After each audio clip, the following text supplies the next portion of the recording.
कमा बारकत अला इब्राहीम व अला आलि इब्राहीम इन्नका हमीदुम मजीद। रब्बि इश्रह ली सदरी व यस्सिर ली अमरी वहलुल उक़दतम मिन लिसानी यफ़क़हू क़ौली। आमीन। I need summary of last class. क्या किया था पिछली क्लास में? कहाँ पहुंच गए थे हम फाइनली? अस्सलाम वालेकुम सर। वालेकुम अस्सलाम व रहमतुल्लाह। जी, पिछली क्लास में हमने इस रोमन एम्पायर को देखा था। रोमन एम्पायर में ओके हमने वेस्ट फिर देखा था कि जो उनका कोलैप्स हो गया है। पहले तो डिवाइड हो गए थे वो रोम, वेस्ट रोम और ईस्ट रोम में। फिर कॉन्स्टेंटीन ने फिर से इसको राइज किया, कॉन्स्टेंटिनोपल उसकी जो कैपिटल बन गई थी। तो फिर रिलीजन भी देखा था इनका हमने, जस्टिनियन के बारे में पढ़ा था हमने। ओके, ठीक हो गया। It means we are done with Roman Empire. एक एम्पायर जो हुजूर अलैहि सलाम के वक्त पे मौजूद था, उसके बारे में हम जानने की कोशिश कर रहे थे।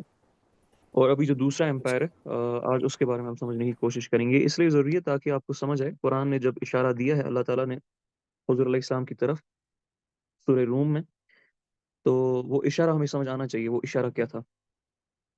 जो ऑथर है वादा कनफर, इनफैक्ट बहुत सारे स्कॉलर्स है, इमाम गजाली is also one of them. वो उनका यही पॉइंट ऑफ व्यू था हमेशा से कि कुरान जो वही है वो हुजूर अलैहि सलाम को गाइड करती थी, लेकिन हुजूर अलैहि सलाम के जो मामलात होते थे वो हुजूर अलैहि सलाम ने by virtue of his intellect फिर फुलफिल किए। कुरान का जो रोल था, कोई स्कॉलर जो जिनने इस पे काम किया, इस वाले पोर्शन पे, कि वही का कितना रोल है और हुजूर अलैहि सलाम की इंटेलेक्ट का कितना रोल है। कुछ कहते हैं कुरान का रोल 5% था, हुजूर अलैहि सलाम की जो इंटेलेक्ट है वो 95%, उस जो 5% वाले पोर्शन है उसके इर्द गिर्द रिवॉल्व होती थी।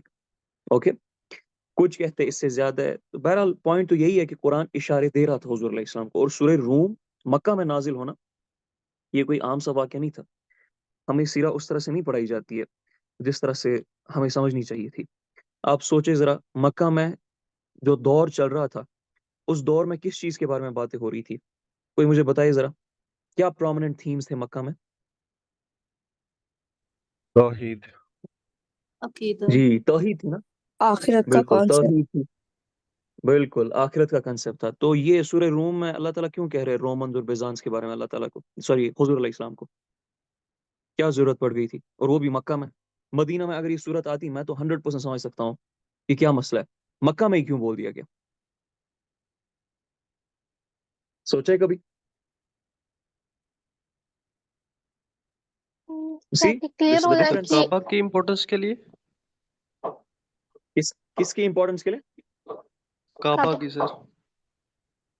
काबा की काबा की नहीं, काबा इंपॉर्टेंस की के लिए? इम्पोर्टेंस ग्लोबली नहीं नहीं, काबा की ग्लोबली इंपॉर्टेंस के होनी लिए तो नहीं। चाहिए। कहते जी, हैं कि शुरू ग्लोबल से ही जियोपॉलिटिक्स।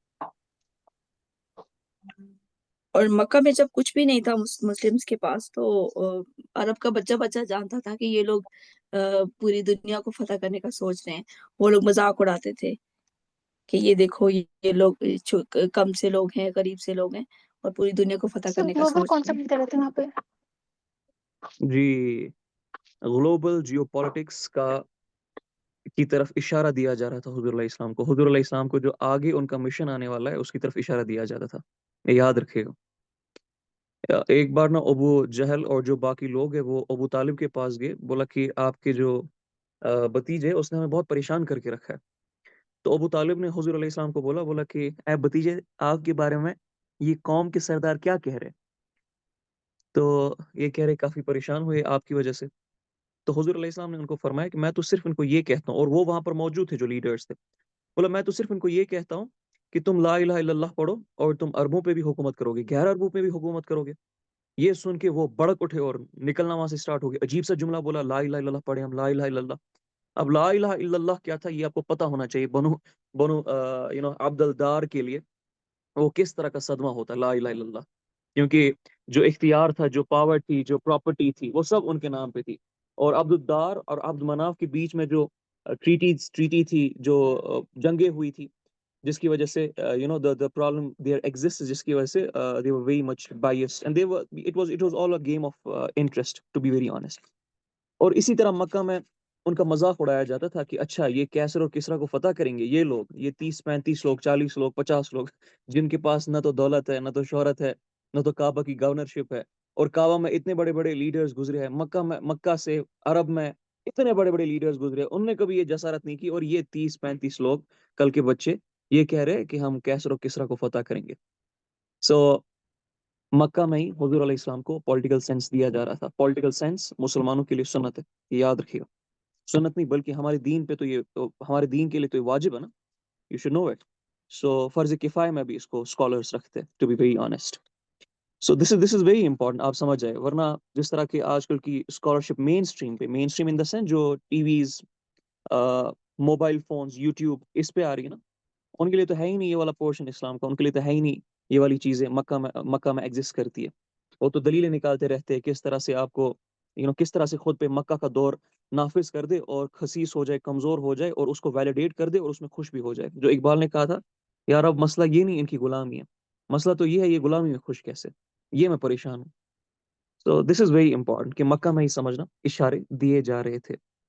अब दूसरा एम्पायर जो हमें आज पढ़ना है, दैट्स अबाउट ससानिड्स। ससानिड्स के बाद हम यमन पे भी आएंगे, और यमन के साथ साथ हम फिर हुजूर अलैहि सलाम के वक्त जब सूरह रूम नाजिल हुई तो सूरह रूम किसकी तरफ इशारा दे रही थी और क्यों इशारा दे रही थी उसको जरा समझते, और उसी साल क्यों दिया गया, किसी और साल किसी और वक्त पे क्यों नहीं अल्लाह ताला ने हुजूर अलैहि सलाम को इशारा दिया, मदीना में क्यों नहीं दिया, मक्का में ही क्यों दिया, और क्यों बोला बिजांस तो जीतने वाले। क्या अल्लाह ताला को कोई नाउजुबिल्ला बायस थी बिजांस की तरफ? अल्लाह ताला को क्या बिजांस पसंद थे कि वो क्रिश्चियंस थे इसीलिए वो अल्लाह को पसंद थे? नाउजुबिल्ला, ऐसा तो नहीं था ना। अगर ऐसा होता फिर अल्लाह ताला नए नबी को तो नहीं भेजते, हुजूर अलैहि सलाम तो वहां पर नहीं होते ना फिर। तो ये एक स्ट्रेटजिक इशारा था, और क्या था उसको जरा समझने की कोशिश करते। Let's first try to understand the Sassanids. Persian जो एम्पायर्स रहे हैं उनमें जो पहला एम्पायर है वो अकेमेनिड्स का रहा है।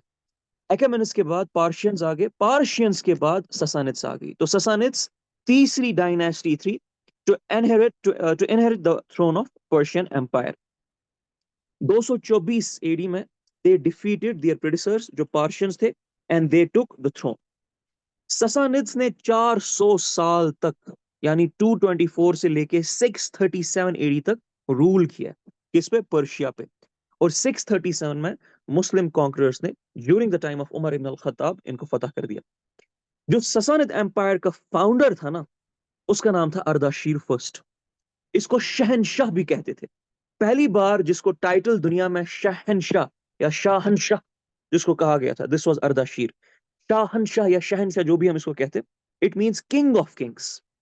एंड इसको गार्डियन रखा गया था ऑफ होली फायर। उनके यहाँ एक होली फायर का कंसेप्ट था जो सिंबल था उनके रिलीजन का, ज़ोरास्ट्रियनिज्म, जिस रिलीजन को हम जानते हैं। ज़ोरास्ट्र, जिनको मजूसी भी अरब कहते थे। तो मजूसी जिनको अरब कहते थे वो ज़ोरास्ट्रियंस थे, ऑलराइट, जो ऑफिशियल रिलीजन भी बाद में बना ससानिद एम्पायर का। अर्दाशीर ने क्या किया? अर्दाशीर ने अपनी जो कैपिटल है सबसे पहले वो एक फोर्टिफाइड सिटी में रख दी जिसको हम बोलते गुर, और फिर अपने एम्पायर को एक्सपैंड करना स्टार्ट किया। खुरासान लिया, तुर्कमेनिस्तान लिया, बल्फ लिया, ख्वारिज्म लिया, बहराइन लिया, नेवेन लिया। और जब रोमन्स ने कोशिश की 230 ईस्वी में इसको ओवरथ्रो करने की बाय प्लेइंग द पॉलिटिक्स, उसने भी कोशिश की जो रोमन एम्पायर में कुछ एरियाज है उनको कॉन्कर करने की, लेकिन वो कॉन्कर नहीं कर पाया। अब यहां से जो रोमन एम्पायर और ससानिद एम्पायर के वो और खराब होना स्टार्ट हो जाते हैं। इससे पहले तो थे ही थे, जाहिर सी बात है, दो सुपर पावर्स है, बुली तो करेंगे ना, अल्फा बिहेवियर तो आएगा, serotonin will play the role, serotonin coupled with testosterone, खासकर in male psychology, will start pulling the opponent in order to make sure you are being recognized as the alpha. तो वो तो पहले था ही था, लेकिन अब उसके इन इवेंट्स के बाद बहुत खतरनाक मामला होना स्टार्ट हो गए। पर्शियंस एंड रोमन्स के जो ये कॉन्फ्लिक्ट्स है ये कंटिन्यूअसली चलते हैं, जहां पर पर्शियंस कोशिश करते हैं रोमन्स को अब तबाह करने की, रोमन्स कोशिश कर रहे हैं पर्शियंस को तबाह करने की, चाहे पॉलिटिकली हो, इकोनॉमिकली हो, सोशली हो, या किसी भी और मिलिटरीली हो। शाहपूर जो ससानिद एम्परर अर्दाशीर का बेटा था, उसने भी इसी तरह से कंटिन्यूअसली डिसरप्शंस क्रिएट करना स्टार्ट कर दी। लेकिन कुछ टाइम में कुछ ट्रीटीज भी साइन होना स्टार्ट हो गई over the disputed territories. Disputed territories कौन सी थी? Disputed territories Armenia and upper Mesopotamia थी। अब ये क्यों डिस्प्यूटेड टेरिटरीज थी? इसके पीछे, चलिए फिर मैं आपको आज असाइनमेंट देता हूँ। अर्मेनिया एंड अपर मेसोपोटामिया के लिए रोमन एम्पायर और पर्शियन एम्पायर ने 400 सालों तक एक दूसरे को बुली किया है, जबरदस्ती की है, मिलिटरी एक्शंस ली है, डिप्लोमेसी खेली है। क्यों? इस पे आप रिसर्च कीजिएगा। अच्छा, सिर्फ रोमन्स एनिमीज नहीं थे जिनके साथ ससानिड्स क्लैश करते थे। सेंट्रल एशिया जहां पर हम रहते हैं, वहां पर कुछ ट्राइब्स थी जिनको हम कहते हैं हेफ्थैलाइट ट्राइब्स। ये हेफ्थैलाइट ट्राइब्स को हम व्हाइट हंस भी कहते हैं। ये कलेक्टिव ट्राइब्स थी सेंट्रल एशिया में, जो सेंट्रल एशिया में इनफैक्ट सेटल हुई थी। कहीं से आई थी? कहा जाता है ये यूरोप से आई थी, फिर सेंट्रल एशिया में सेटल हो गई थी। दे वर नोन एज व्हाइट हंस। इनके साथ भी रोमन्स का, सॉरी, ससानिड्स का क्लैश होता था। हिस्टोरियंस थोड़ा डिफर करते हैं इन ट्राइब्स की क्या ओरिजिन है। कुछ कहते ये टर्की से थे, कुछ कहते थे ये अफगानिस्तान से, कुछ पाकिस्तान से, कुछ ईरान से, लेकिन कभी कोई क्लियर कट आइडिया हमें नहीं मिलता है। Just because of the think इनको व्हाइट हंस से के नाम से जाना जाता था, तो ये अंदाजा लगाया जाता है maybe they were from somewhere nearby to Europe. तो Turkey is most probably the better option right now. अब इसके बाद क्या होता है, ये व्हाइट हंस और ससानिड्स कंटिन्यूअसली जंगे लड़ती है। पर्शियंस को ये हमला करते हैं, व्हाइट हंस पर्शियन लैंड्स को इन्वेड करते हैं, लेकिन जो ससानिद एम्परर्स बहराम पांचवा और यजदिगार्ड सेकंड होता है, वो इनको क्या कर लेते हैं, वो इनको बार बार रेजिस्ट करते हैं। लेकिन हेफलाइट्स पर्शियन टेरिटरी में 5th सेंचुरी में, जब एम्परर फिरोज फर्स्ट रूल कर रहा था, उस वक्त ये सक्सेसफुल हमला कर देते हैं, उसको हरा देते हैं और 2 साल तक पर्शियन एम्पायर के धजिया उड़ा देते हैं। फिरोज ने इनके खिलाफ एक ऑफेंसिव करने की कोशिश की, लेकिन उसकी आर्मी को इन लोगों ने एम्बुश कर दिया। कहां पर? हिरात के रीजन में। फिरोज को मारा गया, उसकी आर्मी को कत्ले आम कर दिया गया, जिसके बाद हेफलाइट्स ने हिरात को भी ऑक्यूपाई कर दिया। अब इन दो आर्मीज के दरमियान कंटिन्यूसली जंगें चल रही थी अनटिल एंड अनलेस 502 ईस्वी में कवाद फर्स्ट, यानी जो अब एम्परर है पर्शियन ससानिद एम्पायर का, इनके दरमियान कुछ एग्रीमेंट बन जाता है। ये कहते हैं कि हम आपस में लड़ना बंद कर देते, हम एक काम करते, हम कॉन्स्टेंटिनोपल को फतह करते, दोनों आपस में हाथ जोड़ के, फिर उन टेरिटरीज को हम आपस में डिवाइड कर देंगे, हमारा भी फितना खत्म हो जाएगा टेरिटरीज का, और फायदा भी दोनों का हो जाएगा, हमारे पास ज्यादा बड़ा रीजन रहेगा जो कंट्रोल। होता क्या है, कॉन्स्टेंटिनोपल को 502 ईस्वी में हमला किया जाता है, कवाद अर्मीनिया जीत लेता है और नई वॉर्स फिर से स्टार्ट हो जाती है बिजान और पर्शियंस के दरमियान, जो पहले कुछ एग्रीमेंट्स के तहत सेटल हो गई थी। यानी ये लोग अपनी ट्रीटीज पे नहीं थे, ये लोग अपनी ट्रीटीज का what do you call that, trust, वो अमानत नहीं रख रहे थे। यही लेसन अल्लाह की कसम अल्लाह अज़्वजल कुरान में देते हैं कि ये लोग आपके सगे नहीं है, ये नहीं रखने वाले अपने आप को ट्रीटीज पे मेंटेन। ये इनको जब मौका मिलेगा ये पीछे से छुरा गोंपेंगे आपके। मुसलमानों को भी कहा गया था, लेकिन क्या करे, इसको बयान करने वाले भी तो कोई होना। ये चीज तो बयान करना हमने छोड़ दिया। और जिस तरह से एक आलिम का या उलमा का या मुआशरे का हक होता है कि अगर उनका हुक्मरान गलत रास्ते पे जाए तो उसको वार्न करे, वो वार्निंग करने से भी हमें अब रोक दिया गया इस नाम पे कि ये खुरूज है, कि ये फसाद फिल अर्द है। नई नई टर्म्स लाई गई, उनके साथ डर को एसोसिएट किया गया, उसके साथ गलत कंसेप्ट्स को उनमें अमेलगमेट किया गया, और फिर लोगों को क्या कर दिया गया, खसीस कर दिया गया। ये this is how religion and religious authorities play its role in shaping the narrative and controlling the psychology of the very people it is holding. क्यों? क्योंकि वो खुद मॉरली करप्ट होते हैं। मॉरली करप्ट होने का क्या मतलब होता है कि क्या वो 2 नंबर होते हैं, क्या वो, आप मान के चले, उनके कुछ मफाद होते हैं, इसमें कुछ पॉलिटिकल मफाद होते हैं? नहीं, करेज की भी कमी आ सकती है, उसकी वजह से भी कर सकते हैं। लेकिन आपने दीन का नाम एक बार ले लिया, आपने इस्लाम का नाम एक बार ले लिया, आपने नबी करीम सल्लल्लाहु अलैहि वसल्लम के मिशन का नाम आपने एक बार ले लिया, फिर आप पिक एंड चूज नहीं कर सकते। फिर पूरा का पूरा आपको बताना पड़ेगा। अगर आप एक स्कॉलर की पोस्ट पे हो, एक दाई की पोस्ट पे हो, एक एक ट्यूटर की पोस्ट पे, टीचर की पोस्ट पे, आप छुपा नहीं सकते इन चीजों को। सो दिस इज वेरी इंपॉर्टेंट। अब हमारे पर्पस के लिए यहाँ पर जो इंपॉर्टेंट एलिमेंट्स है इस कॉन्फ्लिक्ट के बिटवीन द हेफलाइट्स एंड पर्शियंस, उसने क्या किया था, इन दोनों की जंगों की वजह से पहले एक स्टेट ऑफ केओस जो 2 सालों तक आ गया था, उसकी वजह से एक जबरदस्त जो इंपॉर्टेंट ट्रेड रूट था जो हमने पढ़ा, नॉर्दर्न सिल्क रोड, जो चाइना और यूरोप को कनेक्ट करता था, उसमें खराबी लाई। कवाद का जो सक्सेसर था Khosrow first, he was one of the most important Sassanid kings. जब ये 502 ईस्वी में कॉन्स्टेंटिनोपल पे फतह हमला करता है, अर्मीनिया जीत लेता है, ये फिर अपनी एक्सपेंशनिस्ट पॉलिसी रखता है। ये ईस्ट में भी अपने लैंड्स लेने की, रिकैप्चर करने की या ऑक्यूपाई करने की कोशिश करता है। और जो हेफलाइट्स ने 502 ईस्वी के बाद या उससे पहले लैंड्स पर्शियन एम्पायर से लिए थे, उनको भी फतह करता है, और हेफलाइट जो एम्पायर है उसको तहस नहस कर देता है। यानी एक दूसरे को भी इनने फिर पीछे क्या कर दिया, जैसे ही वक्त मिला छुरा घोंप दिया। खुसरो फर्स्ट ससानिद थ्रोन 531 ईस्वी में असेंड करता है, और 579 तक, यानी हुजूर अलैहिस्सलाम उस वक्त, इसका मतलब पैदा हो गए थे, उनने इस दुनिया में तशरीफ लाई थी जब खुसरो फर्स्ट रूल कर रहा था ससानिद्स पे। इसको एक टाइटल दिया गया था, अनुशिवरन, अनुशीरवान नहीं, या अनुशीरवान का टाइटल इसको दिया गया था, यानी इमॉर्टल सोल, डिवाइन। इस ये जुस्टीनियन जो एम्परर था ना, उसका कॉन्टेम्परी था और बहुत फेमस, जैसे मैंने कहा, ससानिद एम्पायर था। इसकी बड़ी बड़ी achievements throughout the empire है। और इसने टैक्स लॉज नए बनाए लैंड ओनरशिप पे, इसने एम्पायर की इकोनॉमी को बेहतर करने की कोशिश की, जो फ्यूडल लॉर्ड्स की इन्फ्लुएंस थी उसको खत्म करने की कोशिश की, गरीबों को अफर्म करने की कोशिश की, आर्मी को नई फाउंडेशंस दी, स्पेशलाइज्ड ट्रूप्स बनाए, और एम्पायर का जो ओवरऑल एडमिनिस्ट्रेटिव सिस्टम है वो रिफॉर्म करने की कोशिश की। जस्टिनियन फर्स्ट ने खुसरो फर्स्ट के साथ एक अकॉर्ड साइन किया, जिस अकॉर्ड को हम कहते हैं परपेचुअल पीस या ट्रीटी। इस परपेचुअल पीस या ट्रीटी में क्या था?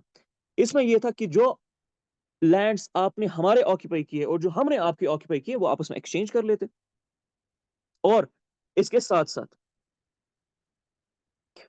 साथ जो बिजान था, क्योंकि वो वीकर पोजीशन पे उस वक्त था, पर्शियन एम्पायर बड़ी पोजीशन पे था, क्योंकि खुसरो फर्स्ट ने बहुत सारा एक्सपैंड किया था, तो बिजान एम्पायर को 5.5 मैट्रिक टन्स गोल्ड के देने थे खुसरो फर्स्ट को। 5.5 मैट्रिक टन्स ऑफ गोल्ड। आपको पता है जर्मनी जब फर्स्ट वर्ल्ड वॉर में डिफीट हो गई ना, इससे एक बात याद आ रही है मुझे। जर्मनी जब फर्स्ट वर्ल्ड वॉर में डिफीट हो गई, सो जर्मन जो थे ना वो खुश नहीं थे अपने गवर्नमेंट से। वो अपने गवर्नमेंट को कह रहे थे कि आप हमारा खून पसीना चूस चूस के निकाल रहे हो, और वो आप हवाले कर रहे हो कि इनके एलाइज के, यानी जो अपोजिट साइड से, जो जीतने वाली ग्रुप थी, क्योंकि हैवी टैक्सेशंस लग गई थी, इनके गोल्ड रिजर्व छीन ले गए थे वर्ल्ड वॉर फर्स्ट के बाद, काफी तकलीफों में रखा गया, लोग भूख प्यास से मर रहे थे, बहुत ज्यादा अनएम्प्लॉयमेंट थी, अनएम्प्लॉयमेंट तो 70-80% चली गई थी, और क्राइम रेट्स बहुत ज्यादा हो गए थे। क्यों? क्योंकि अलाइज ने बहुत हैवी टैक्सेशन, बहुत हैवी प्राइस लगा दिया जर्मनी को डिफीट करने के बाद फर्स्ट वर्ल्ड वॉर में। हिस्टोरियंस कहते हैं, एक्सपर्ट्स कहते हैं जियोपॉलिटिक्स के, कि this was the reason, this was one of the primary reasons कि जर्मनी फिर वर्ल्ड वॉर सेकंड की तरफ गया। क्योंकि 30 सालों तक इनको काफी ज्यादा सप्रेस किया गया था, भूख और प्यास से इनको तड़पाया गया था, मारा गया था, दवाइयों की वजह से, दवाइयों की कमी की वजह से, क्राइम्स की वजह से इनको बहुत तकलीफ हुई। और उसके जिम्मेदार कौन थे? उसके जिम्मेदार असल में खुद जो एलाइज थी वो थी, क्योंकि उनने उनके साथ ऐसा किया। अब जाहिर सी बात है, जब बिजांस पे इतना बड़ा टैक्स लगा कि 5.5 मैट्रिक टन ऑफ गोल्ड देना है, तो इनकी आवाम खुश तो नहीं हो सकती ना। वो गोल्ड लाएंगे कहां से? वो तो आवाम से लेंगे, टैक्सेस से। टैक्सेस तो बढ़ेंगे। जिस जिस कंट्री की इकोनॉमी वीक होती है उस कंट्री के टैक्सेस रेट्स, ये सारी चीजें बढ़ती है, ताकि इकोनॉमी को सस्टेन किया जाए। तेल की प्राइस बढ़ेगी, आपकी आपके घरों की प्राइसेस बढ़ेगी, आपके कपड़ों पे जो टैक्सेस लगते हैं वो बढ़ेंगे, हर चीज पे, पानी पे, दूध पे, खाने पे, जिस किसी चीज पे भी टैक्स लगते हैं वो बढ़ेंगे, तो प्राइसेस हाई हो जाएगी। तो निकाला तो जाएगा ये गरीबों से ही। तो एलीट तो अपने जेब से पैसा नहीं पे करेगी, व्हाई वुड दे? वो तो इसीलिए एलीट है, वो तो इसीलिए गवर्नमेंट के साथ है, ताकि उनके इंटरेस्ट मेंटेन हो सके। उनने इसीलिए तो गवर्नमेंट ली है, वो इसीलिए तो पॉलिटिशियंस को खरीदते हैं, इसीलिए फंड करते हैं उनको, इसीलिए सरकारों को गिराते हैं, सरकारों को उठाते हैं। तो वो क्यों करेंगे? करेंगे तो गरीब बेचारे। लेकिन खुसरो जो है ना, वो क्या करता है, हालांकि बिजान ने उसको, उसके साथ ये ट्रीटी साइन की और ये मुआहदे पूरे किए, लेकिन जब बिजान एम्पायर में जस्टिनियन फर्स्ट के वक्त इंटरनेकाइन वॉर्स यानी इंटरनल वॉर स्टार्ट हो जाते, खुसरो को लगता है यार ये तो बहुत कमजोर हो गए हैं, और एक प्लेग भी आ गया, एक ताउन भी आ गया जिसने बहुत बड़ी पॉपुलेशन बिजान की खत्म कर दी है। तो he starts invading the Levant, and there comes a bloody conflict, जो कि 2 डेकेड्स तक, 20 सालों तक ब्लडी कॉन्फ्लिक्ट इनके दरमियान होता है। क्या होता है? एक वक्त पे एक ग्रुप को कत्लेआम किया जाता है, एक वक्त पे दूसरे ग्रुप को कत्लेआम किया जाता है, हत्ता कि 562 एडी में ट्रीटी ऑफ दारा साइन की जाती है, जिसको 50 ईयर पीस ट्रीटी भी कहते हैं। और 50 ईयर पीस ट्रीटी में अब क्या था कि हर साल बिजांस को 30,000 गोल्ड कॉइन्स पर्शियंस को देने। देखे किस तरह से जो जब जब इंसान इख्तियार पाता है, अगर मॉरली ट्रेन नहीं है इंसान तो दूसरे के साथ क्या करेगा। सोचे जरा, जस्टिनियन फर्स्ट 565 ईसी में हुजूर अलैहि सलाम के इस दुनिया में तशरीफ लाने से पहले ही मर जाता है। जस्टिनियन सेकंड इसको सक्सीड करता है। He was known for being impulsive. Justinian ने जब देखा कि हर साल 30,000 गोल्ड कॉइन्स देनी पड़ती है, 5.5 मेट्रिक टन ऑफ गोल्ड भी हमने दिया है और इनने हमारी जो टेरिटरीज है वो भी ऑक्यूपाई की है, वो सस्पेंड कर लेता है एनुअल पेमेंट को। ठीक है। और क्या करता है वो, जो लिवेंट में उनको बिदाउन ट्राइब्स को देनी पड़ती थी पैसे, वो भी सस्पेंड कर देता है। अच्छा, पर्शियंस प्री ऑक्यूपाइड थे, जो अर्मीनिया में रेवोल्यूशन चल रही थी, क्योंकि अर्मीनिया पे कौन ने ऑक्यूपाई किया था, तो अर्मीनिया वाले चुप तो नहीं रहते। We have this natural kind of preservation in our brain, जहां पर जो चीज हमें डिसिप्लिन करना चाहती है ना, हम उसको रिजेंट करते हैं। Anything which tries to discipline the human nature forcefully, we resent that. इसीलिए सिर्फ मुसलमानों ने थ्रू आउट द हिस्ट्री इक्तदाम नहीं उठाए हैं अपने आप को आजाद करने के लिए या जालिम को रोकने के लिए। गैर मुसलमानों पे जब गैर मुसलमानों ने भी जब हमला किया है जबरदस्ती, तो वो भी उठे उनके खिलाफ। तो पर्शियन प्री ऑक्यूपेशन जो थी अर्मीनिया के साथ, उसने जो ट्रिब्यूट्स पेश करने होते थे पर्शिया को, वो भी खत्म कर दिए। और बिजान अलाई करती है अर्मीनियंस के साथ, ससा ने टेरिटरीज को 573 में अटैक करती है, लेकिन बिजान की फूटी किस्मत, वो फिर से हार जाते। पर्शियंस और फिर से लिवेंट को ऑक्यूपाई करते, और जस्टिनियन सेकंड को एक नई 5 ईयर ट्रीटी साइन करनी पड़ती है जबरदस्ती, और जितना पहले नहीं देना पड़ता उससे ट्रिपल अब उसको देना पड़ता है इन कॉम्पनसेशन। लेकिन जाहिर सी बात है, जब पैसे हैं नहीं, लोग खुश हैं नहीं, तो कहां से लाएंगे। तो ट्रीटी फिर से नहीं रहती है, इनके दरमियान फिर से कॉन्फ्लिक्ट हो जाते हैं। अब जरा आप इस सारे मामलात के बारे में गौर से समझे, हो क्या रहा है। 400 सालों से दो एम्पायर्स एक दूसरे को नोचने पे लगे। 10 साल ट्रीटी साइन होती है, 5 साल ट्रीटी साइन होती है, 3 साल ट्रीटी साइन होती है, वो महीने भी नहीं टिक पाती, और तबाही मच जाती है दोनों के दरमियान। हर हफ्ते, हर महीने, हर साल, हर दिन नए वॉर्स होते, नए फ्रंट्स ओपन होते। तो इस पॉइंट ऑफ टाइम पे जो ग्लोबल ट्रेड है, जो ग्लोबल पॉलिटिक्स है, क्या वो स्टेबल रहेगी या अनस्टेबल रहेगी। जो ग्लोबल रूट्स है वो स्टेबल होंगे कि अनस्टेबल होंगे, बोले जरा। अनस्टेबल। जी, अनस्टेबल होंगे। ग्लोबल रूट्स अगर अनस्टेबल होंगे, अगर डेटरेंस वहां पर आएगी, प्राइसेस में फ्लक्चुएशन आएगी कि प्राइसेस आसान रहेंगे। महंगाई हो जाएगी। जी, फ्लक्चुएशन आएगी प्राइसेस में बहुत ज्यादा। इसी चीज का तो फायदा अरब ले रहे थे। This was exactly which Arab used as an opportunity for themselves. यही तो उन्होंने किया। यमन में एक सफर वहां से लाते थे, और फिर समर में फिजान की तरफ चले जाते थे। वही चीजें जो उन्होंने विंटर में ली थी यमन से, उसको बेच के सस्ते दामों में। This see chaos of two people can become opportunity for the third one. This is very important for us to understand. और बैलेंस ऑफ पावर नहीं था उस ग्लोब में, और कत्ले आम चल रहा था। मैंने तभी कहा ना, अल्लाह ताला फरमाते हैं कि सबसे मुश्किल दौर, सबसे मुश्किलें हम नबियों पे डालते हैं, अपने सबसे चहीतों पे सबसे ज्यादा मुश्किलें हम डालते हैं। जाहिर सी बात है, वो केपेबल होते हैं उसके लिए, अल्लाह ताला की बड़ी एक्सपेक्टेशंस होती हैं उनसे, और उनको रिफाइन भी करना होता है, उनको उनके दर्जात भी बुलंद इसीलिए हो जाते हैं फिर। तो हुजूर अलैहि इस्लाम के वक्त पूरी दुनिया में तबाही मच चुकी थी। और जो मैं अभी आपको बता रहा हूँ ना, आप किताबें पढ़े अच्छे से, हिस्ट्री की किताबें आप पढ़े, सीरा की आप किताबें पढ़े, आपको पता चलेगा this is not even 20-25% of what was happening at that point of time around the globe. किस लेवल की तबाही मच चुकी थी। बहुत टफ टाइम हुजूर अलैहि इस्लाम को दिया गया था, और फिर इशारा भी दिया गया था। क्या इशारा दिया गया था? 800 सालों से जो दो एम्पायर्स है, जिनका दबदबा पूरी दुनिया में है, जिनके खिलाफ कोई देख भी नहीं सकता है, कि अगर कमजोर भी होते तब भी उनका इक़्तिदार मेंटेन रहता है, उनको अब ओवरथ्रो करना पड़ेगा। आपको उनको तबाह करने के लिए भेजा गया, उनके जुल्म को खत्म करने के लिए भेजा गया, उनकी उनके कत्ले आम को, उनकी बेगैरती को, उनकी बदबख्ती को, उनकी गंदगियों को खत्म करने के लिए भेजा गया। कैसे करोगे आप खत्म? आप जिस रीजन में भेजा गया आपको, उसके लोगों को आप ट्रेन करोगे, उनको इंटेलेक्चुअली, उनको पहले मॉरली ट्रेन करोगे, इंटेलेक्चुअली ट्रेन करोगे, पॉलिटिकली ट्रेन करोगे, फिर मिलिटरली ट्रेन करोगे, और धीरे धीरे धीरे धीरे जीरो से आप स्टार्ट करोगे। जीरो क्या, बल्कि नेगेटिव एसेंस में हुजूर अलैहि इस्लाम को, जहां पर नेगेटिव्स में नंबर चले गए थे, वहां से स्टार्ट करना पड़ा था हुजूर अलैहि इस्लाम को, कि फिर आप एक ऐसी रियासत कायम करोगे जो कि हमारा जो दावा है वो मुकम्मल करेगी। सो आसान वाकया नहीं था ये हुजूर अलैहि इस्लाम के लिए, आसान वाकया नहीं है किसी इंसान के लिए। और ये करके दिखाना 23 साल में is the proof of the prophethood of Muhammad ibn Abdullah सल्लल्लाहु अलैहि वसल्लम। अल्लाहुम्मा सल्ली अला सय्यिदिना मोहम्मद। ये प्रूफ है उनकी प्रॉफिटहुड का। 800 सालों से ये एक दूसरे को नहीं हरा पा रहे थे, 23 साल के बाद एक ऐसा ग्रोथ तैयार हो गया जिसने चंद सालों में इनकी धज्जियां उड़ा दी, चंद सालों में, जो 800 सालों में एक दूसरे को नहीं तबाह कर पा रहे थे, और कितनी स्ट्रेटजिकली कर दी।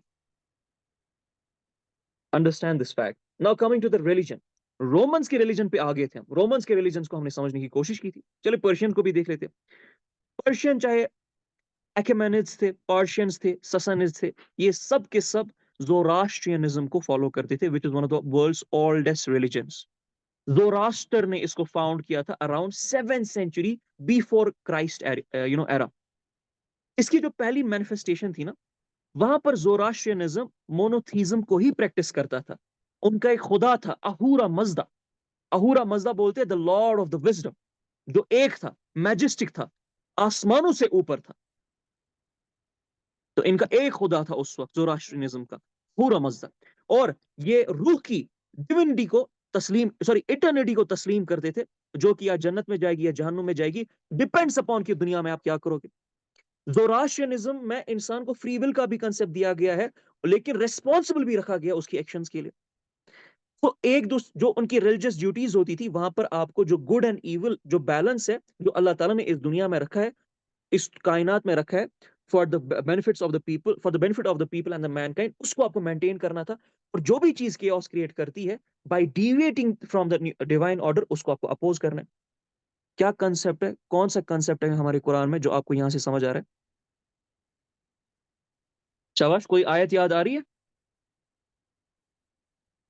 कुरान की? अमल बिल अमर बिल मारूफ व नही अनिल मुनकर।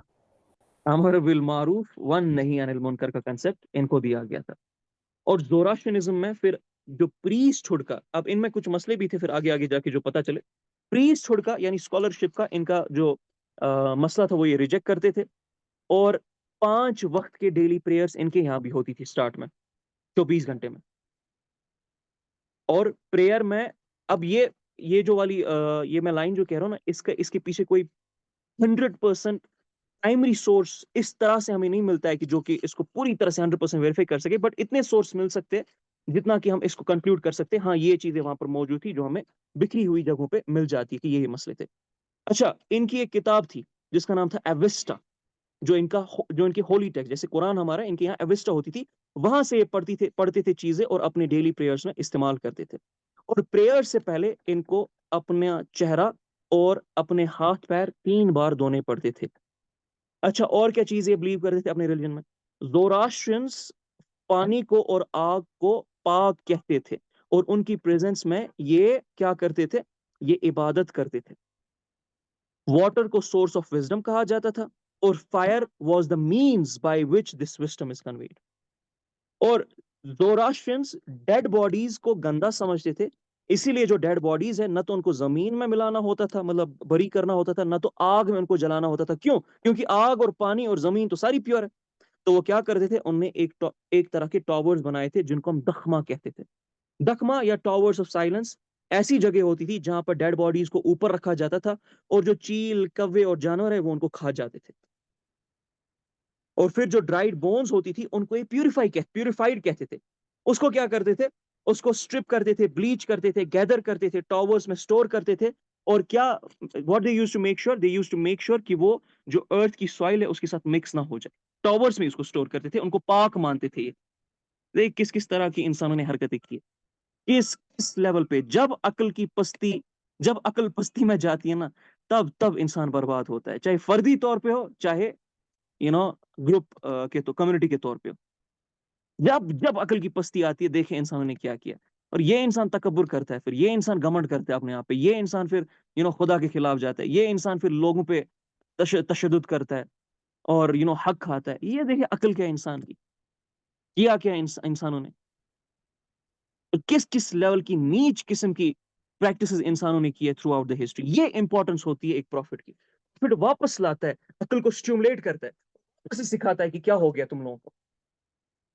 कुरान में क्या कह रहे थे हुजूर अलैहि सलाम, खुद क्या कहते साथ, क्या ये अकल इस्तेमाल नहीं करते, क्या ये सोचते नहीं है? कुरान बार बार पैदर पै कह रहा था, अफला याकिलून तदब्बरून तफक्करून ला यशअरून ला यअलमून। इनके पास शऊर ही नहीं है, इल्म भी नहीं है इनके पास, ये अकल इस्तेमाल नहीं करते। और हिदायत के बारे में अल्लाह ने कहा, हिदायत निशानियां हमारी तो वही पकड़ते, हिदायत तो वही लेते जो अकल इस्तेमाल करते, जो समझने वाले होते, उलुल अलबाब होते। So this is very important. That's why I'm saying, पहली, अगर आपको सच में पूरी दुनिया में, मतलब कहते हैं ना वो फतह अगर आपको करनी है पूरी दुनिया, तो फतह पहले कहां से स्टार्ट होगी? इंटेलेक्चुअली फतह पाने से। I am sorry if you are not intellectually sound, आप नहीं कर सकते हो दुनिया में किसी भी फील्ड में, आप टॉप ऑफ द हियरार्की पे नहीं जा सकते, और आप वो काम कर ही नहीं सकते उस लेवल का जिस लेवल के लिए अल्लाह अज़्ज़ व जल ने हमें चूज किया। So first is the moral फतह और इंटेलेक्चुअल फतह। इंटेलेक्चुअल से भी पहले मॉरल फतह ही आती है। तो ये दो फतेह तो पहले आएगी, क्योंकि ये आ गई फिर सारी चीजें आसान है, सारी चीजें फिर आसान है। शेर इंसानों से ज्यादा ताकतवर है, इंसान के चीथड़े उड़ा सकता है, लेकिन इंसान ने अकल की बुनियाद पे उसको सर्कस में रखा और नचवाया। ये आम सा वाकया नहीं है। सो ट्राई टू अंडरस्टैंड अल्लाह ने अकल का कितना बड़ा रोल दिया है, कितना बड़ा रोल दिया। अब आगे बढ़ते, इसके बाद होता क्या, जैसे मैंने आपको कहा, अरब ज़ोरास्ट्रियनिज्म को मजूसिया कहते थे, ठीक है, द फायर वर्शिपर्स। हुआ क्या, जब ससानिड्स पर्शियंस को 226 ईसी में डिफीट करते हैं, तो जो ज़ोरास्ट्रियन प्रीस्ट होते हैं, जो खुद को मागी कहते थे, ठीक है, वो अपनी रिलेशनशिप्स को यूज करते हैं और अपने आप को लेजिटिमाइज कर देते हैं to rule over the country. और ये कौन थे? ससानिड्स के जो रूलर थे, ये ज़ोरास्ट्रियन प्रीस्ट थे। हालांकि ज़ोरास्ट्रियनिज्म में पहले प्रीस्ट अलाउड नहीं थे, लेकिन आगे जाके आ गए, दो नंबरी आ गई बीच में। लेकिन क्रिश्चियनिटी जो है ना, वो बहुत ज्यादा फैल रही थी पूरी दुनिया में, और पर्शियन एम्पायर को डर लगा कि जिस स्पीड के साथ क्रिश्चियनिटी फैल रही है, तो रोमन इन्फ्लुएंस तो हमारे एम्पायर में बहुत हो जाएगा। तो ससानिड्स ने ज़ोरास्ट्रियनिज्म को 2026 ईस्वी के बाद ऑफिशियल रिलीजन करार दे दिया एम्पायर का। क्यों? सिर्फ क्रिश्चियन एक्सपेंशन को रोकने के लिए, और हत्ता की रूल्स बनाए कि जितने भी किंग्स आएंगे वो पब्लिकली रिचुअल्स और रिलीजियोसिटी प्ले करेंगे। अब आप मुझे खुदा का वास्ता बताएं, अक्ल इस्तेमाल करके, ये जो ये हरकतें कर रहे थे, रिलीजन को जो सेंट्रल पिलर बना दिया गया, was it for the sake of religion, was it for the sake of maintaining their own interests, their own kingdom and rule? Maintaining their own rule और और किंगडम को मेंटेन करने के लिए। जी, किंगडम को मेंटेन करने के लिए। और घुमाए जरा अपने इर्द गिर्द आज नजरें, अच्छे से नजरें घुमाए आप, और देखे जरा क्या चल रहा है इंग्लैंड में अभी। वाइट फार राइट जो वाइट्स है, वो काफी ज्यादा वायलेंस का इस्तेमाल करके प्रोटेस्ट कर रहे हैं। काफी ज्यादा अभी जो है ना, वो a kind of chaos much चुका है वहां पर। सोचे जरा क्यों, इमेजिन व्हाई। और वो क्या कह रहे हैं, उनका भी जुमला यही है, जिस तरह क्रिश्चियनिटी के खिलाफ जुमला था ना ससानिट्स का, उनका भी इस्लाम के खिलाफ यही जुमला है। कोई है इंग्लैंड से यहाँ पे? क्या कहते हैं वो इंग्लैंड में, बताइए जरा।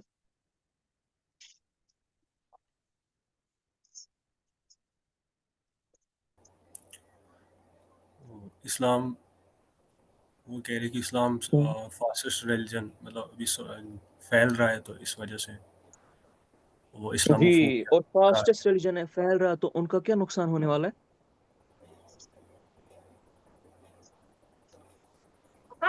पावर चली जाएगी। पता है। जी, इनके इक्तदार पे हमला होने वाला है।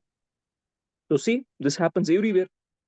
तो बिजांस ने क्रिश्चियनिटी को क्रिश्चियनिटी की इंस्ट्रूमेंटलाइजेशन को यूज किया ससानिद एम्पायर को डिप्लोमेटिकली कंट्रोल करने के लिए, लेकिन ससानिड्स ने ज़ोरास्ट्रियनिज्म को यूज किया इसको स्टेट रिलीजन बना के उनके मामलात को खत्म करने के लिए, और क्या करना स्टार्ट कर दिया, पेट्रियोटिक सिटीजन्स बनाना स्टार्ट कर दिया, जिनकी सारी की सारी identity around Persia, around Persian vessels, Persian ideas, Persian identity revolve करेगी, और they will be patriotic. Why would they patriotic? क्योंकि रिलीजन प्रीच करेगा उनको पेट्रियोटिक रहने के लिए।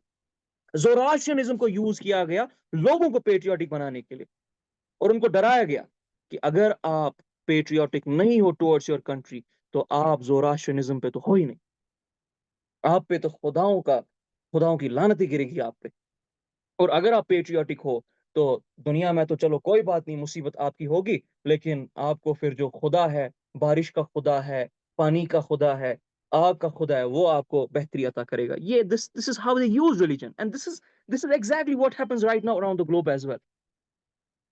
देखिए कंट्रीज को एक एक करके पढ़े, आपको पता चलेगा यही एग्जैक्टली होता है, हर किसी रिलीजन में ऐसे ही किया जाता है। So this is very important for us to understand. So इसके बाद होता क्या है, किंग को रिलीजियस हियरार्की का हेड बनाया जाता है। अब ज़ोरास्ट्रियनिज्म सिर्फ एक रिलीजन नहीं था, ज़ोरास्ट्रियनिज्म एक इंपीरियल रिलीजन हो गया, और बॉन्ड जो इसका एम्पायर के साथ कनेक्ट करवा दिया गया इतना स्ट्रॉन्ग तरीके से, तो किंग को इन लिटरल टर्म्स उनने खलीफतुल अर्द डिक्लेयर कर दिया, लिटरली डिवाइन स्टेटस दे दिया, किंग ऑफ किंग्स उनको बनाया गया। He was above the mortals. जो किंग पे रूलिंग होती थी वो अवाम पे रूलिंग नहीं होती थी। किंग अगर कत्ले आम भी पर्शियन एम्पायर में करता ना, हिस्ट्री पढ़ेगा अच्छे से, पर्शियन एम्पायर की हिस्ट्री पढ़ेगा, कत्ले आम किंग करता, उसके लिए रूल्स अप्लाई नहीं थे, उसके लिए कानून अप्लाई नहीं थे। जो नोबल फैमिलीज थी उनके लिए भी कानून अप्लाई नहीं थे, लेकिन लोगों के लिए अप्लाई थे। क्यों? क्योंकि किंग तो डिवाइन था, आम लोग तो आम लोग है, उनके लिए कोई मसला नहीं है। So understand this very important aspect as well.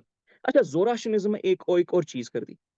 ज़ोरास्ट्रियनिज्म ने जो नेस्टोरियन क्रिश्चियंस थे ना, जो मैलकाइट क्रिश्चियंस, यानी जो बिजान में जो क्रिश्चियंस थे वो मैलकाइट्स थे, और बाकी जो छोटे मोटे क्रिश्चियंस कहीं पर पाए जाते थे वो नेस्टोरियंस होते थे। ये इनको अपोज करते थे, इनको यूज किया अपने एम्पायर में। किस तरह से?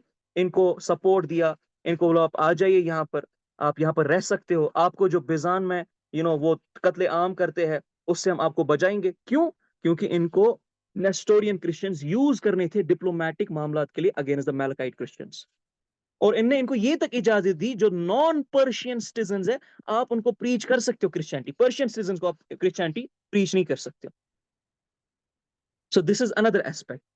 सो एक और मसला इसमें हमें जो समझना है ना, वो ये समझना है कि स्टेट तब तक रिलीजन को चलने देता है, कुछ नहीं कहता है तब तक किसी रिलीजन को, जब तक रिलीजन उसके हाथों में हाथ मिलाए हुए होती है, उसके नोबल्स के साथ, उसके एलीट्स के साथ, उसके हुक्मरानों के साथ। जैसे ही उनको खतरा महसूस होगा क्रिश्चियन किसी रिलीजन के बारे में, या अपोजिट से किसी रीजन के रिलीजन के बारे में जो कि उनके यहाँ फैल रहा है, तो स्टेट अपने हथकंडे इस्तेमाल करना स्टार्ट कर देगी। You need to understand this. इसीलिए जो हमारे पुराने बड़े बड़े स्कॉलर्स होते थे ना, वो क्या करते थे, एक दरवाजे से बादशाह आता था, वो दूसरे दरवाजे से निकल जाते थे, बादशाह से मिलते तक नहीं थे। बादशाह तरसते थे, वो सही जो स्कॉलर्स होते थे, अल्लाह के वली जो होते थे, उनसे मिलने के लिए, मिलते ही नहीं थे। इनको पता था ये बादशाह किस तरह इस्तेमाल करते हैं इन्फ्लुएंस को।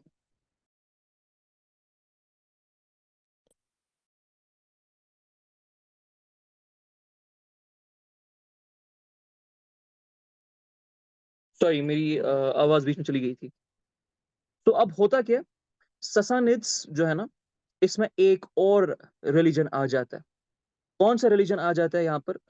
3rd सेंचुरी आते आते आते आते मैनिकेइज्म, एक और रिलीजन जो मनी का रिलीजन है, वो आ जाता है। अब ये जो मनी होता है ये पर्शियन ही होता है, लेकिन एक ऐसी फेथ, एक ऐसा रिलीजन लेके आता है जो ज़ोरास्ट्रियनिज्म को कॉन्फ्लिक्ट करता है और क्रिश्चियनिटी को थोड़ा बहुत प्रीच करने की कोशिश करता है। जो मनी था, ही बिलीव्ड इन ईसा अलैहिस्सलाम, और खुद को कहता था मैं ईसा अलैहिस्सलाम के मिशन को आगे बढ़ा रहा हूं, हत्ता कि ये तक कहता था कि मैं तो री इनकारनेशन हूं ईसा अलैहिस्सलाम की। तो इसको भी ससानिड्स ने क्या कर दिया, एनिमी माना, और इसको सप्रेस करने की कोशिश की, और इसको नेशनल सिक्योरिटी का थ्रेट माना। लिटरली नेशनल सिक्योरिटी का थ्रेट माना इसको। एक और रिलीजन वहां पर आ गया था जिसको मजदकिज्म कहते थे। मजदकिज्म को भी परसिक्यूट किया गया खुसरो अनुशिरवन जो खुसरो फर्स्ट है उसके टाइम पे। इसका जो फाउंडर था वो क्या कहता था, वो कहता था जो तमाम का तमाम पैसा है और तमाम की तमाम औरतें हैं वो इक्वली बांट दो इंसानों में। और मजदकिज्म एक पॉइंट ऑफ टाइम पे पर्शियन एम्पायर पे इतना ज्यादा हावी हो गया था, इतना फैल गया था और ये इतनी गंदगी के साथ फैल गया था कि एक शख्स दूसरे दोस्त के पास, दूसरे शख्स के पास जाता था, उसको बोलता था कि मुझे अपनी बीवी कुछ दिनों के लिए गिरवी दे दो, और वो शख्स देता था गिरवी। और अगर कोई शख्स इस चीज को प्रैक्टिस नहीं करता था उसको वीक, फ्रेजाइल, बीटा माना जाता था। मजदकिज्म इस लेवल की गंदगी पे पेनिट्रेट हो गया था in the Persian Empire at one point of time कि माल सारा का सारा जो है वो सब में बांट दिया जाए, सारा माल फ्रीली कोई भी किसी का इस्तेमाल कर सकता है। तो क्या होगा, उससे उससे क्योस होगा ही होगा, जाहिर सी बात है। भाई मैं दिन रात मेहनत करूंगा, मैं 24 घंटे मेहनत करूंगा, मैं 10,000 रुपए कमाऊंगा, और दूसरे साइड से एक बंदा है जो 1 घंटा भी मेहनत नहीं करेगा और 1,000 रुपए भी नहीं कमाएगा, मैं अपने 24,000 रुपए उसको क्यों दूं? जाहिर सी बात है। इस्लाम में भी जो ज़कात का कंसेप्ट है वो एक लिमिट का कंसेप्ट है, वहां पर भी एक लिमिट रखी गई है। अल्लाह ने जो कुरान में भी उसूल दिया वो भी बैलेंस का उसूल दिया अल्लाह ताला ने खर्च करने में। सदका भी जब हम देते हैं तो हम एक एक एक अमाउंट देख के देते हैं। हाँ, कोई सारा दे दे वो अलग बात है, लेकिन वो रूल नहीं है, इन्हें रूल बना दिया था। और दूसरा, औरतों को फ्रीली कोई भी यूज कर सकता है, फ्रीली कोई भी यूज कर सकते थे। और फिर लॉ बनाना पड़ा था नोबल फैमिली को वहां पर कि बात सुने, ये जो आप प्रैक्टिस करवा रहे हो ये आम लोगों के लिए ओके है, नोबल फैमिली ये प्रैक्टिस नहीं कर सकती, नोबल फैमिली की औरतें यूज नहीं की जा सकती इसके लिए। ये देखे, ये जब अपने आप पे आती है ना तब रूल्स बनाते, अवाम पे जब आती है उनको भटकने देते, उनको बर्बाद होने देते, शैतान के पुजारी होते, पीछे से तो शैतान होते हैं इनके। He does these things. So इतनी बर्बादी आ गई थी, ये मॉरल स्ट्रक्चर्स को सहाबा ने कहां पहुंचाया जरा पड़ेगा। वो पर्शियन एम्पायर जो औरतों को फ्रीली हर किसी के हवाले करती थी, जहां पर इतनी गंदगियां थी, इतनी बर्बादियां था, जुल्म था, तशद्दुद था, वो पर्शियन एम्पायर आगे जाके इस्लाम को फैलाने में मदद करती है।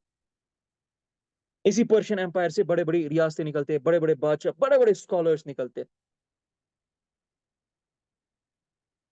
और नेक नेक लोग निकलते, पॉइट्स निकलते। रूमी यही से है, शम्स तबरीज यही से, अमीर खुसरो यही से, कितने बड़े बड़े लोग यहां से, निजामुल मुल्क यहां से। सो अंडरस्टैंड द वे सहाबा took the responsibility of the world. Anyways, कुछ रिपोर्ट्स है कि जो जोराष्ट्रियनिज्म है वो जो बनी तमीम ट्राइब थी अरब की उसमें आ गई थी, और वहां के जो लीडर्स थे वो जोराष्ट्रियनिज्म फॉलो करना स्टार्ट हो गए। ये कुछ हद तक सही मानी जाती है, लेकिन ये सिर्फ 1 या 2 ट्राइब्स तक ही लिमिटेड थी, इससे ज्यादा नहीं। और कहा जाता है कि ये भी जो कन्वर्ट हो गए थे इनटू जोराष्ट्रियनिज्म, वो इसलिए हो गए थे ताकि इनका जो दुश्मन है बकर इब्न वईल जो ट्राइब थी, उससे ये बदला ले सके by taking the support of the Sassanids, इसलिए कहा जाता है। Okay, this is very important. अच्छा, इसके बाद होता क्या? इसके बाद होता यह है कि यमन में कुछ मामलात हो जाते, यमन में कुछ इंपॉर्टेंट मामलात हो जाते। वो ये होते हैं कि ससानिद जो है ना वो नेस्टोरियंस को हेल्प करते हैं। एक मिनट दीजिएगा मुझे, just give me a minute. मेरे बैकग्राउंड से शोर आ रहा है आपको? सबको शोर आ रहा है? नहीं सर। हो सर। किसी की माइक फिर अनम्यूट है? ये जरा, ये जिसको भी शोर आ रहा है वो जरा देख ले पहले। जो कोर्स है ना उनको, एक मिनट दीजिए मुझे।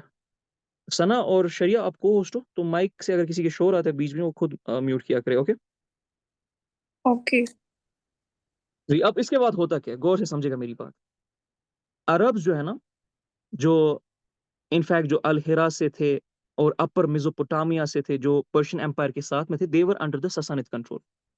वो क्रिश्चियनिटी में कन्वर्ट होना स्टार्ट हो जाते क्योंकि ससानिद बहुत जालिम थे। और यमन उस वक्त पर्शियन इन्फ्लुएंस में ही था, लेकिन यमन में अब ज्यूज, जो जुडाइज्म है, वो फैलना स्टार्ट हो जाता है।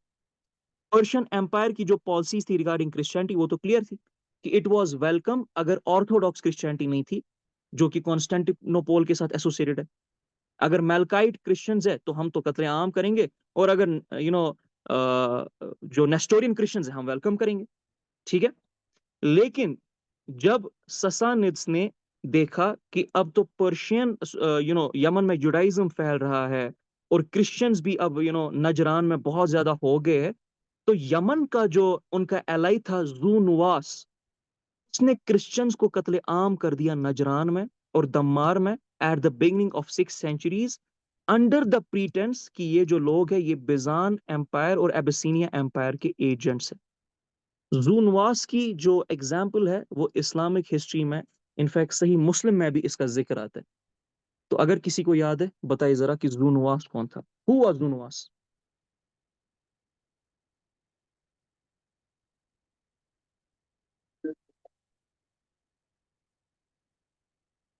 बताइए जरा, जूनवास के बारे में तो पता होना चाहिए ना, कुरान की तफसीर में इनका नाम एक जगह पे आ जाता है जब तफसीर लिखी जाती है।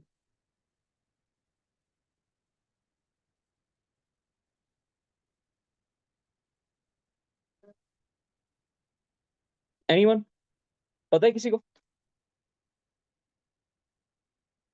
सूरह बरूज पढ़ी है असहाबुल उखदूद के बारे में? कौन थे असहाबुल उखदूद? जिनको आग में फेंका गया था, हाँ, जिन्हें उनको वो आग में फेंका सोनवास गया ही था, था। सही मुस्लिम। जी, वो जूनवास ही था जिसने वहां जी पर कत्ले आम किया। वो जो औरत का जिक्र है कुरान में कि एक औरत था, उसका छोटा सा बच्चा था, और आग में कूदने से पहले उसको शक व शुबात पैदा हो गए, और वो बच्चा बोलने लगा कि कूद जाओ, आप हक पे हो। और वही था जूनवास, उनका उनका जालिम था, उनका हुक्मरान था जिसने वैसा किया था। इसका जिक्र पूरा सही मुस्लिम में पूरी तरह से। अब एनीवेज, यमन की जो इंपॉर्टेंस है वो बहुत ज्यादा थी, बहुत ज्यादा थी, बहुत ज्यादा थी, बहुत ज्यादा थी। ग्रीक हिस्टोरियन और जियोग्राफर एक है, मुझे उनका नाम एग्जैक्टली अभी याद नहीं आ गया, याद नहीं आ रहा। It was actually Agatharchides, something like this.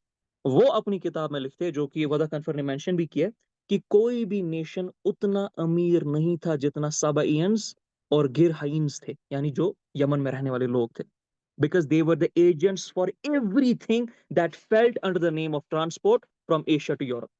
क्योंकि बाकी जो ग्राउंड रूट्स है ना, वो आपको पता है कितनी वॉर चल रही थी, जंगें चल रही थी, और उनकी वजह से प्राइसिंग में कितना मसला आ रहा था।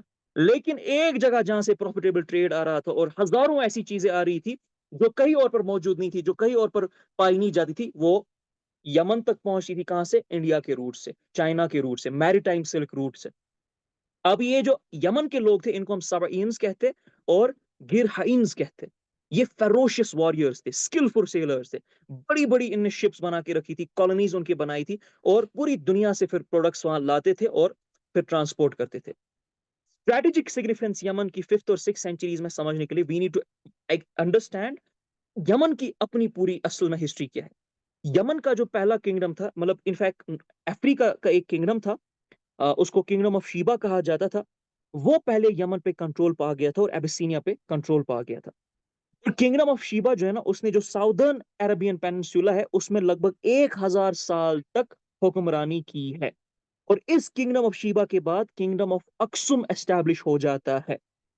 किंगडम ऑफ शीबा को आर्कियोलॉजिकल रिलिक्स में भी लिखा गया है, राइटिंग्स में भी लिखा गया है, और कहा जाता है 11th century before Christ era, यानी 1100 साल पहले ईसा अलैहिस्सलाम से ये लोग एग्जिस्ट करते थे।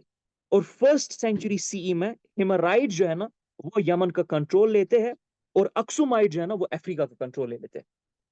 ओके, इनकी वेल्थ और प्रोस्पेरिटी के बारे में इतना बताया जाता है, इतना बताया जाता है कि किसी और शायद रीजन के बारे में उतना वेल्थ और प्रोस्पेरिटी का मेंशन नहीं है कई जगह पे, बल्कि इनका तो जिक्र डायरेक्ट हदीस की किताबों में भी आ जाता है। आपने मारिब डैम के बारे में पढ़ा है? तफसीर इब्न कसीर, तफसीर तबरी, बड़ी बड़ी इनफैक्ट जो कुछ अहादीस की भी किताब है, जहां पर मुझे अभी याद आ रहा है, उसमें इस डैम के बारे में जिक्र है। अरब्स जो है ना वो असल में इस डैम से पूरी दुनिया में, देवर अरब्स का जो ऑरिजिन है वो यमन का है, यमन से वो पूरी दुनिया में फैल गए थे। तो कोई किसी को वाकया अगर वो याद हो बताइए जरा, मारिब डैम के बारे में, अरब्स की माइग्रेशन के बारे में, फर्स्ट अरब माइग्रेशन।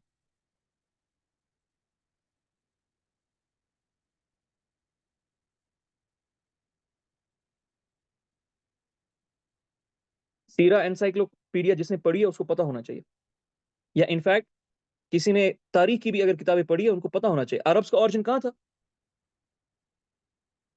रूट्स कहाँ पर पाए जाते अरब के, यमन से। कैसे नूसिबा। यमन से कैसे पाए जाते? वो ये जो डैम क्या? है वो उन्होंने बिल्ड किया था जितना मुझे याद आ रहा है। जी, असल में ये जो सारे अरब्स थे ना, ये एक ही जगह पे रहते थे, एक ही कबीला था ये जो यमन में था। इनको अल्लाह ने बहुत नवाजा था, बहुत ज्यादा नवाजा था। बल्कि मुसलमान स्कॉलर्स, टॉप मुस्लिम स्कॉलर्स इनके बारे में बयान करते हैं फ्रॉम ऑथेंटिक सोर्सेज कि इनको एग्रीकल्चर भी नहीं करना पड़ता था, इनको मशक्कत भी नहीं करनी पड़ती थी। एक औरत अगर सुबह एक बोरी लेके जाती थी तो वापस जब लौटती थी उस बोरी में हर किस्म के फल फ्रूट एवरीथिंग वाज प्रेजेंट दिया, उनको कुछ नहीं करना पड़ता था इस डैम की वजह से। ये इतना फर्टाइल कर चुकी थी ये डैम उनके लैंड्स। लेकिन इन लोगों ने क्या किया, ये लोग बोर हो गए। मैं लिटरली आपको वाकया सुना रहा हूँ और ये ऑथेंटिक वाकया, अरबों की ओरिजिन का वाकया है ये बोर हो गए। मन वसलवा जिस तरह से जेव्स पे आ गया था ना और वो बोर हो गए थे, ये लोग भी बोर हो गए, बहुत बोर हो गए। इन्हें बोला, हम भी, इन्हें सुना, इन्हें मुश्किलात के बारे में सुना जो पूरी दुनिया में लोग फेस करते। इन्हें बोला यार इसमें तो बड़ा मजा होगा, मुश्किलात लेते, ये अल्लाह से लिटरली दुआएं करते हैं कि हमें मुश्किल दे दे। अल्लाह ताला डैम को तबाह कर देते, तबाही पूरी की पूरी। ये दुआ करते अपनी फलाकत की, अपनी बर्बादी की, इनफैक्ट दुआ करते, ये हलाकत की दुआ करते ये। सो डैम तबाह हो जाती है। ये जो रीजन था प्रॉस्पेरिटी का, जहां पर एक भी शख्स को काम करने की जरूरत नहीं पड़ती थी, बर्बाद हो जाता है। ये लोग जॉर्डन की तरफ, सीरिया की तरफ, मक्का की तरफ, मदीना की तरफ माइग्रेट होना स्टार्ट हो जाते हैं और अलग अलग ग्रुप्स का नाम इनको पड़ जाता है और यहां से अरबों की शुरुआत हो जाती है। This is where it starts. So Yemen की इतनी इंपॉर्टेंस है। ऑलराइट, सो इसके बाद क्या जो क्या अरब बात, अच्छा आरिबा है, जी, अरब आरिबा एनसाइक्लोपीडिया पे मेंशन है सारा, वो खोलेगा इंशाल्लाह। एनीवेज, अब हम आगे बढ़ते हैं। अब आपको पता है पर्शियंस और बिजांस के दरमियान जो सुपर पावर्स थी, दिन रात उनके कॉन्फ्लिक्ट की वजह से नॉर्दर्न सिल्क रूट, साउथ और नॉर्थ का जो मैरीटाइम सिल्क रूट है वो बंद था। लेकिन east to west maritime route जो है ना, जो इंडिया से यमन आता था, उसकी इंपॉर्टेंस बढ़ गई। तो अब दोनों एम्पायर्स ने क्या कोशिश की कि यमन को सब्जुगेट करके कंपटीशन में आ जाए और ये स्ट्रेटेजिक लोकेशन ले ले for the international trade. Byzantines desperate थे ट्रेड के लिए विद द ईस्ट। क्यों? क्योंकि इनका जो ट्रेड था इंडिया और चाइना के साथ, वो जब लैंड से आता था तो सेंट्रल एशियन लैंड्स में कुछ ऐसी रिबेलियस ट्राइब्स थी which were under the control of Sassanids, वो उन पे हमला करती थी।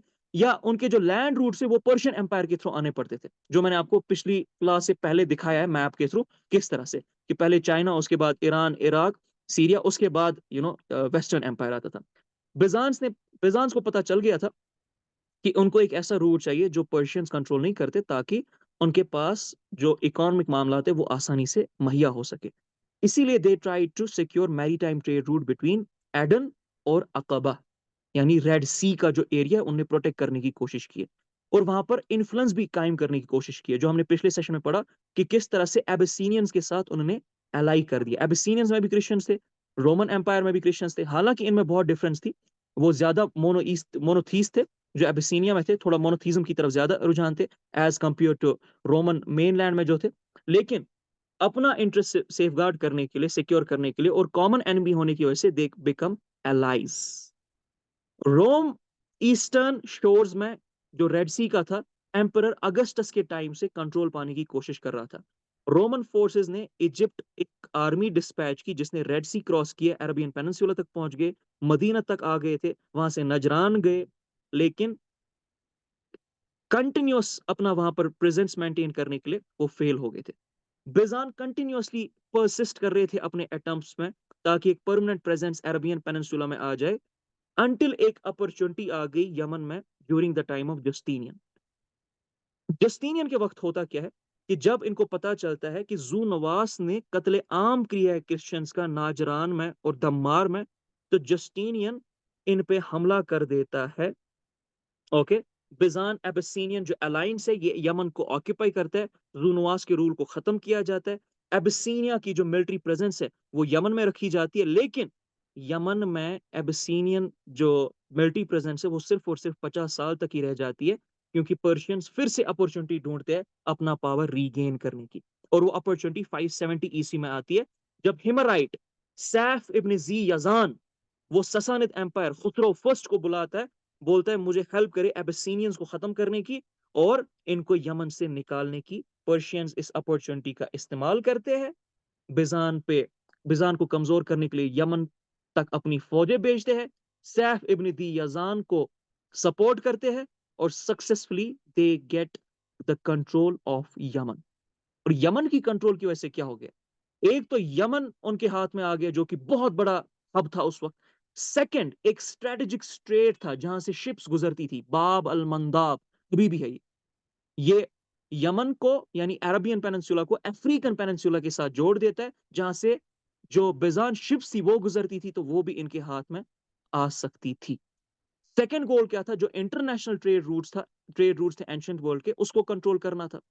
ऑलरेडी जो मेन सिल्क रोड था जो सेंट्रल एशिया से आता था या south to northern maritime silk route था, वो इनके हाथ में तो था ही था, इराक के थ्रू, गल्फ के थ्रू। लेकिन अब यमन पे भी कंट्रोल पाने की वजह से they become the world's eminent trading power.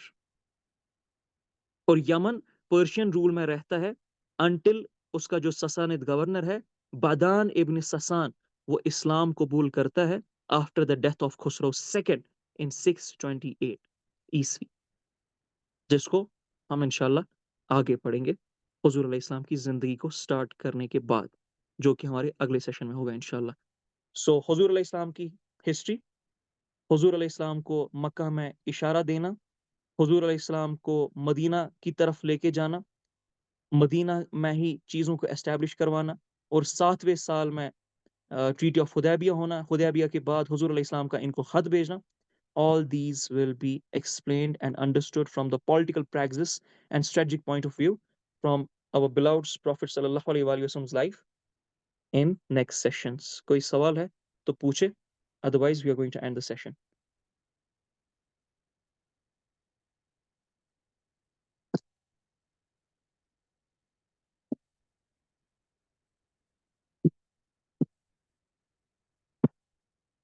Sana hand raise होगा अगर किसी का तो उनको अलो कर दे एक एक करके।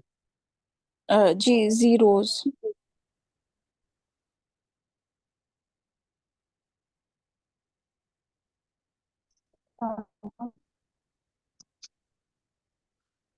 ये बात कर रही है, इनकी आवाज नहीं आ रही मुझे। हेलो। मैम आपकी आवाज बहुत दूर से आ रही है और बहुत कम आ रही है, माइक को ठीक करें आप।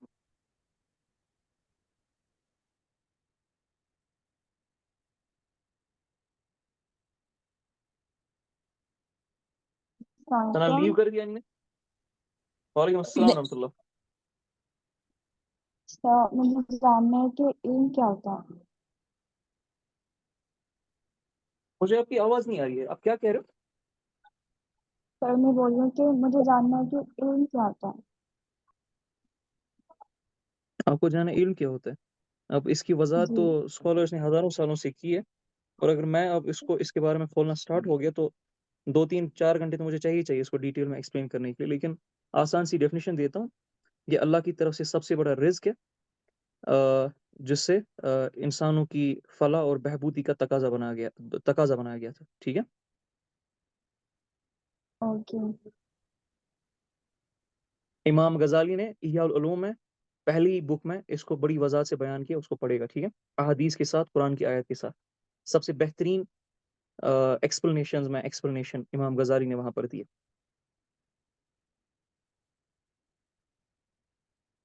जी कोई और सवाल है?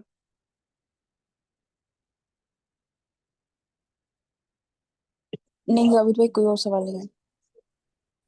ओके देन, अगले सेशन में बाकी चीज़ों की तरफ जाएंगे। दो में याद रखिएगा, खुद रीडिंग करिएगा इस चीज़ की ताकि आसानी हो जाए सबको समझने में। और बाकी जब हम हुजूर अलैहि इस्लाम की ज़िंदगी में थोड़ा डीपर लेवल पे जाएंगे इंशाल्लाह, तो उसमें डिस्कशन बहुत होने वाली है, क्योंकि अब कुरान उसके बाद खुलने वाला है। अलग अलग जो सूरत है उनके बारे में जिक्र आएगा, वहाँ पर जो इशारे दिए जाते हैं उनकी उनकी थोड़ी एनालिसिस दी जाएगी। तो make sure you read it yourself as well so that it becomes easy. दुआ में याद रखिएगा। अस्सलाम वालेकुम व रहमतुल्लाह। वालेकुम